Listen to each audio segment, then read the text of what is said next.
கற்று கரவை கணங்கள் பல கறந்து செற்றார் திரளழிய சென்று செரு செய்யும் குற்றமொன்றில்லாத கோவலர்த்தம் பொற்கொடியே புற்று அரவு அல்குல் புனமயிலே போதராய் சுற்றத்து தோழிமார் எல்லாரும் வந்து நின் முற்றம் புகுந்து முகில்வண்ணன் பேர்பாட சிற்றாதே பேசாதே செல்வ பெண்டாட்டி நீ எற்றைக்கு உறங்கும் பொருளேலோர் எம்பாவாய்.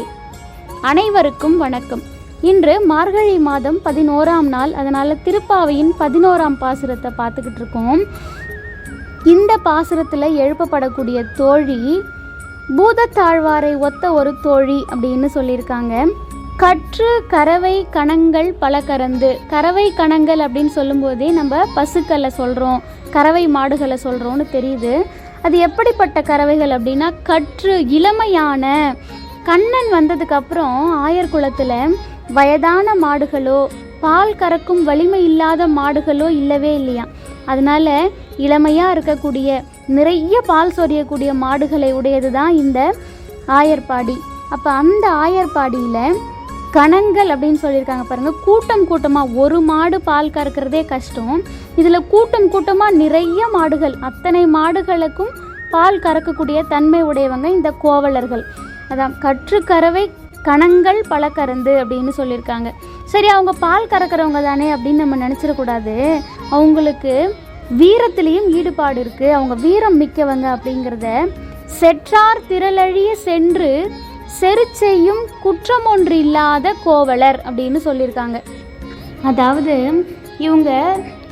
இவங்களை நோக்கி எதிரிகள் வரப்போகிறாங்க, தங்க கூட சண்டை போட போகிறாங்க அப்படின்னு தெரிஞ்சதும் இவங்களே எதிர்த்து பகைவர்கள்கிட்ட போய் அவங்களுடைய திறமை அழியும் அளவுக்கு போரிட்டு வெல்லக்கூடியவங்க, அதாவது சிறந்த வீரர்கள் அப்படிங்கிறதையும் சொல்கிறாங்க. அதாவது கோவலர்கள் வெறும் பால்களை கறக்கும் தன்மை உடையவர்கள் மட்டுமல்ல, அவர்கள் சிறந்த வீரர்கள், பகைவர்களுடைய வலிமையை அழிக்கும் அளவுக்கு சிறந்த வீரர்கள் அப்படிங்கிறதையும் சொல்கிறாங்க. அப்படி செற்றார் திரளழிய சென்று செரு செய்யும் குற்றம் ஒன்று இல்லாத கோவலர்கள். அவங்க சாதாரணமானவங்க கிடையாது, எந்த குற்றமும் இல்லாதவர்கள், எந்த குற்றம் குறையும் இல்லாத நல்லவர்கள் அப்படின்னு சொல்கிறாங்க.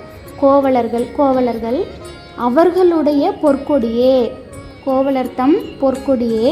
அதாவது அந்த கோவலர் குலத்துக்கு ஒரு கொடி போன்றவள் இவள். அதுவும் பொன்னால் ஆகிய, பொன்ங்கிறது ஒரு உயர்ந்தது இல்லையா, உயர்ந்த சிறந்த நலன்களை உடைய பெண் அப்படிங்கிறது தான் பொற்கொடியே அப்படின்னு சொல்கிறாங்க.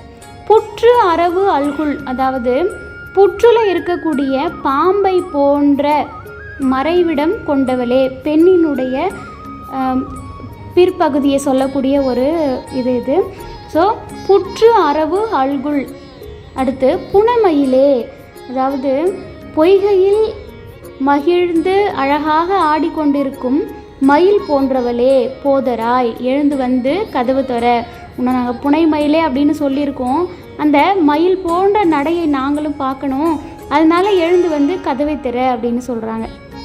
சுற்றத்து தோழிமார் எல்லாரும் வந்து, நம்மளை சுற்றி இருக்கக்கூடிய நம்மளோட தோழிகள் எல்லாருமே வந்து நின் முற்றம் புகுந்து, உன்னுடைய வாசலுக்கு முன்னாடி வந்து புகுந்து முகில்வண்ணன் பேர்பாட. நாங்களாம் என்ன பண்ணிக்கிட்டு இருக்கோம், எல்லாரும் உன்னோட வாசலில் வந்து நின்றுக்கிட்டு முகில்வண்ணன், அதாவது கார்மேகம் போன்ற நிறமுடைய கண்ணனின் பேர்பாட. முன்னாடி உன்னை புனமயிலேன்னு சொல்லிட்டோம். மயில் என்ன பண்ணோம், மேகத்தை கண்டா எழுந்து நடனமாடி மகிழ்ச்சியாக இருக்கும். நாங்கள் என்ன பண்ணுறோம், முகில்வண்ணனோட பேரை பாடுறோம். இதை கேட்டதுக்கு அப்புறமும் நீ என்ன பண்ணலை, எழுந்துக்கலை. இந்த பேரை கேட்டாலே மயில் மாதிரி இருக்கிற நீ எழுந்து ஆடி மகிழணும் இல்லையா. ஆனால் அது பண்ணாமல் நீ என்ன பண்ணுற, சிற்றாதே பேசாதே, அசைய மாட்டேங்கிற, பேச மாட்டேங்கிற, செல்வ பெண்டாட்டி, எல்லா செல்வங்களையும் உடைய பெண்ணே, நீ எற்றுக்கு உறங்கும் பொருளேலோர் எம்பாவாய், நீ எதுக்கு இப்படி தூங்கிக்கிட்டு இருக்கன்னு எங்களுக்கு தெரியல, எழுந்து வா அப்படின்னு சொல்லி கூப்பிடுறதா இந்த பாசுரம் அமைக்கப்பட்டிருக்கு.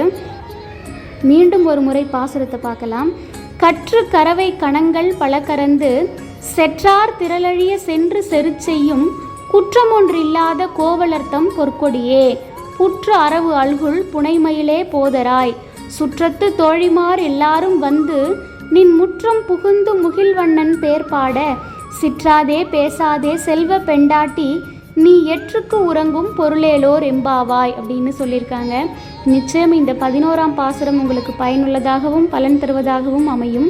இந்த பாசுரம் உங்களுக்கு பிடிச்சிருந்தா இந்த பதிவை லைக் பண்ணுங்கள், மற்றவங்களுக்கும் ஷேர் பண்ணி அவங்களையும் பலனடைய சொல்லுங்கள். இந்த சேனலை இன்னும் நீங்கள் சப்ஸ்கிரைப் பண்ணாமல் இருந்தால் மறக்காமல் சப்ஸ்கிரைப் பண்ணுங்கள். நாளைக்கு 12ஆம் பாசுரத்தில் உங்களை சந்திக்கிறேன். நன்றி.